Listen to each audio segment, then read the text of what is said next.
चमोली से बड़ी खबर आ रही है, जहां पर लामबगड़ के पास तेज बारिश के बाद बद्रीनाथ हाईवे 50 मीटर तक बह गया। सड़क बहने से बद्रीनाथ धाम की यात्रा बाधित हुई और हाईवे पर जाम लगने की वजह से सैकड़ों की संख्या में यात्री और स्थानीय लोग फंसे हुए नजर आए। वहीं भारी बारिश के बाद खचड़ा नाला आया उफान पर और जिसकी वजह से लोगों को अब बाढ़ का खतरा सताने लगा है।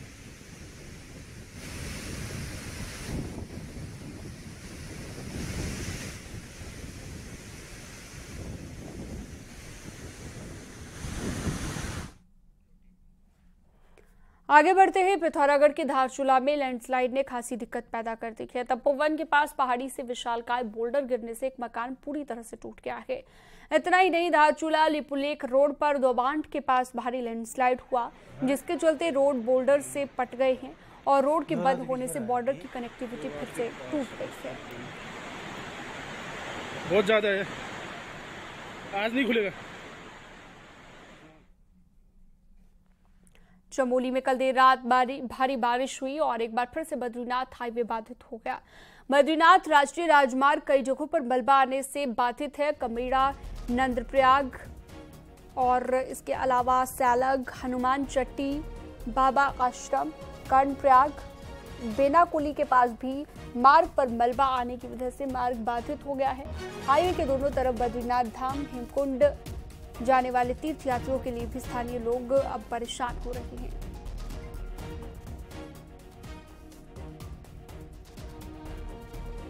तो देर रात से ही बारिश का दौर जारी है। लगातार बहुत सारे ऐसे रोड हैं जो बंद होते जा रहे हैं और उन्हें खोलने के काम में प्रशासन जुटा हुआ है।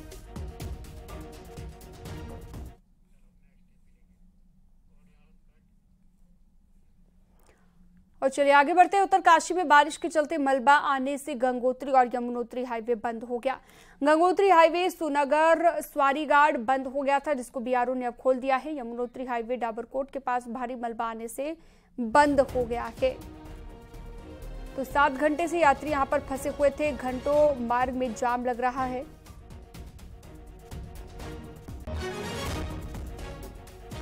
ये जो डाबरकोट नाम एक स्थान है जहाँ पे ये पहाड़ी गिर रही और ये आज से नहीं, ये लगभग 2016-17 से सक्रिय हो रखा है।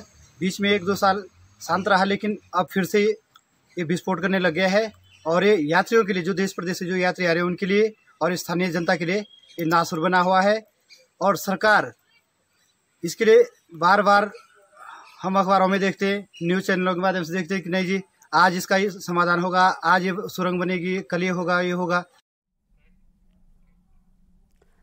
और बड़ी खबर कोटद्वार से है, जहां पर आर्मी एरिया को जोड़ने वाली पुलिया धराशायी हो गई है। पनियाली गदेरे पर बनी पुलिया टूट गई है और यहां पर पानी के सैलाब से पूरी तरह से ये पुलिया डैमेज हो गई है।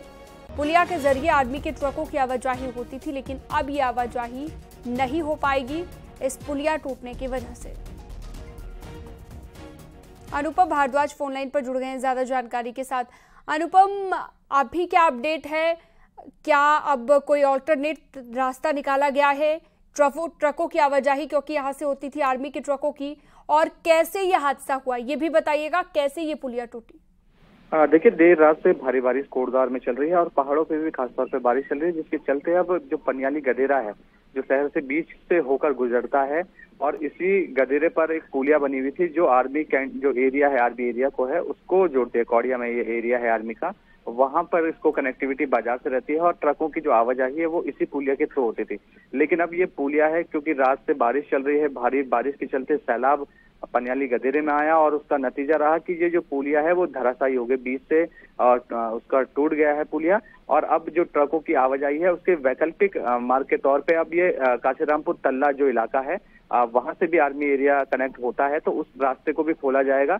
वो आबादी वाला इलाका है, इस वजह से जो आर्मी के ट्रक हैं उस आबादी वाले इलाके से नहीं जाते थे, इस रास्ते का यूज किया करते थे। लेकिन अब ऐसे में पुल टूट चुका है, पुलिया टूट गई है, तो अब वैकल्पिक के तौर पे उसका रास्ते का यूज किया जाएगा। काशीरामपुर तल्ला का जो इलाका है उसका यूज किया जाएगा और इसके अलावा जो पुलिया टूटने के साथ ही जो आसपास के जो इलाके के जो लोग हैं, जैसे ही पुलिया टूटी और पानी जो सैलाब जो पानी था वो ब्लॉकेज हुआ, तो उसका नतीजा रहा कि जो आसपास के जो इलाके के जो लोग हैं उनके घरों में पानी घुस गया, मलबा घुस गया और काफी परेशानियों का सामना काफी लोगों को करना पड़ रहा है। तो अब प्रशासन की टीमें मौके पर मौजूद है और चीजों को व्यवस्थित करने में जुटी हुई है।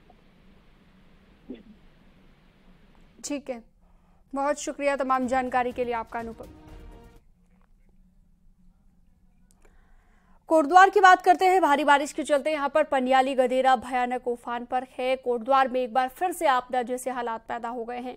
कोटद्वार के आम पड़ाव, कौड़िया बस्ती समेत कई इलाके में बाढ़ का पानी पहुंच गया है और लोगों के घरों में घुस गया है। कौड़िया के पास आर्मी कैंप को जोड़ने वाली पुलिया, जैसे कि हमने आपको बताया, वो भी धराशायी हो चुकी है और इसके चलते पिछले सालों में कोटद्वार में भारी तबाही भी मची थी। 5 लोगों की मौत भी हुई थी। एक बार फिर से डर का माहौल लोगों में बन गया है। मतलब एक बार ये पुल का ऊंचा हो जाए तो हमारे सभी लोगों की समस्या यहाँ के खत्म हो जाए। बस 2/7/19 से सरकार के काल पे जो नहीं चल रही है हो गई है कि पूछो मत। जो रात को 10:30-11 बजे हम लोग सोया ऐसी आए थे अपने काम धाम करके, और उसके बाद जो है पानी इतनी तेज आया, पेड़ आया पानी के साथ। वो पूरी हमारे घर के सामने की जो सुरक्षा दीवार है वो कम से कम 20-30 साल पुरानी हो गई है, उसको कोई रेख रखाव कुछ नहीं है। बहरहाल वो रात ढही गई और हमारे बिल्कुल घर के बगल में हमने अपने बच्चों को इस तरीके से निकाला कि हम ही जानते हैं इस चीज को। उत्तरकाशी में 26 जुलाई को बादल फटने से लोनथरू बायना डिडसारी गांव में भारी नुकसान पहुंचा है। गांव वालों की सड़क रास्ते ध्वस्त हो चुके हैं, ग्रामीणों के कई खेत बर्बाद हो चुके हैं। वहीं डिडसारी गांव के ऊपर पड़ी दरार के कारण भूधंसाव की स्थिति भी बन गई है, जिससे गांव पर बड़े बड़े बोल्डर गिरने का खतरा मंडरा रहा है।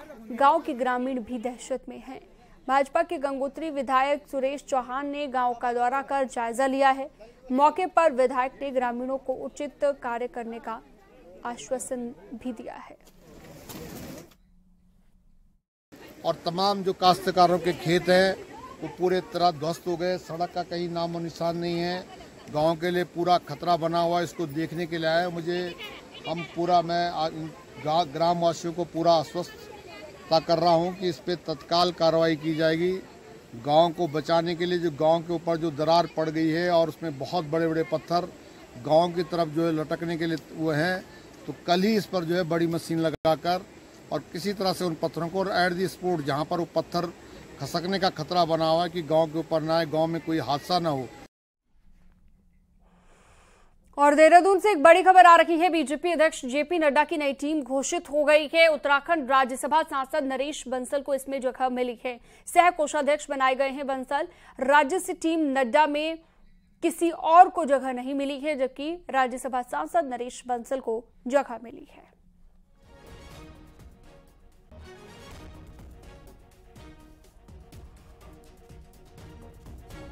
तो जेपी नड्डा की टीम में अब नरेश बंसल को जगह मिल गई है। ये तस्वीरें आपको हम लाइव दिखा रहे हैं देहरादून से, किस तरह से टीम में शामिल होने की बधाई उन्हें दी जा रही है। यहाँ पर नेशनल लेवल पर अब पॉलिटिक्स कर पाएंगे राज्यसभा के सांसद नरेश बंसल, जो कि अब जेपी नड्डा की टीम का हिस्सा बन गए हैं।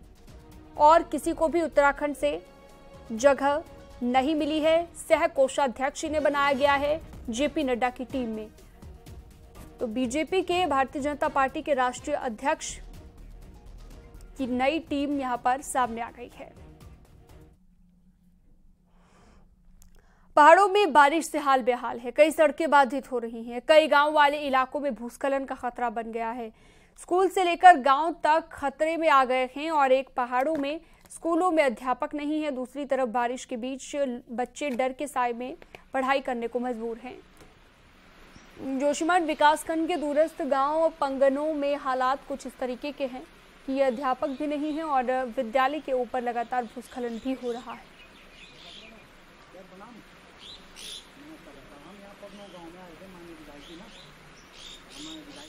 समस्या ये है कि यहाँ जो है पूरा गांव जो है भूस्खलन की चपेट में आ चुका है और जब तक इसमें जो है भूगर्भ की रिपोर्ट नहीं आई, भूगर्भ की सर्वे नहीं कराई गई, तब तक ये समझो चपेटी में।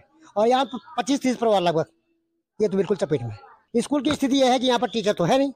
एक बहन जी थी, वो ट्रांसफर हो चुके हैं और अभी तक जो है ये विस्थापित पर जहाँ चौहान जी चला रहे हैं। पहाड़ों में एक और जहां बारिश हो रही है और बारिश की वजह से लैंडस्लाइड की तस्वीरें सामने आ रही हैं, तो वहीं कुछ स्कूल भी अब खतरे की जद में आ गए हैं।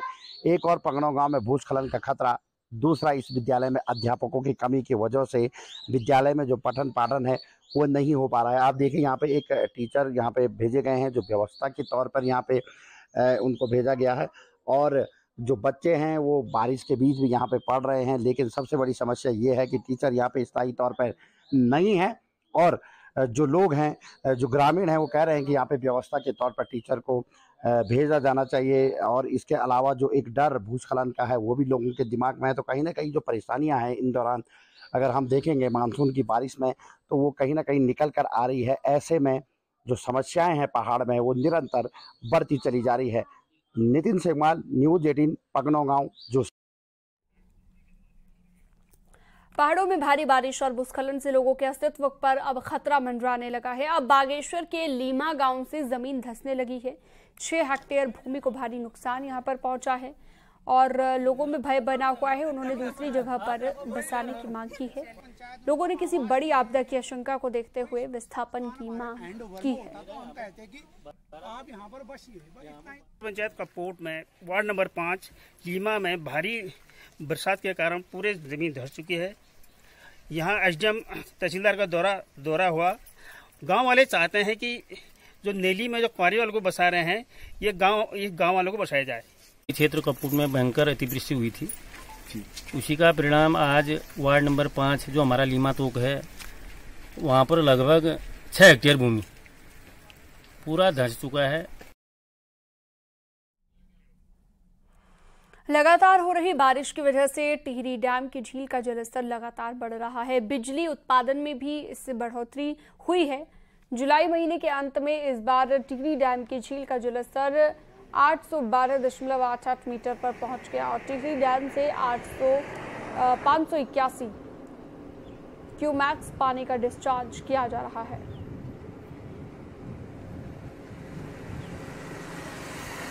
लोकल रेंज भी बहुत अच्छी हुई हैं, हमारे पास इन्फ्लोज बहुत अच्छे आ रहे हैं। तो हमने मुझे अभी ग्रिड से एक निवेदन किया गया कि क्योंकि अभी रिजर्वायर लेवल्स बहुत अच्छे हैं, तो आप इस पूरी मशीनों को पूरी कैपेसिटी के साथ चलाएं। तो हमने 3 दिन पहले अपनी मशीनों को पूरी कैपेसिटी के साथ चलाना प्रारंभ कर दिया है और अभी हम करीब 1000 मेगावाट का पीकिंग सपोर्ट ग्रिड को दे रहे हैं। देहरादून से अगली खबर, जहां पर प्रदेश के असुरक्षित पुलों की स्टडी सरकार आईआईटी के विशेषज्ञों से करवाने जा रही है। ये खबर आपको पूरी बताएंगे।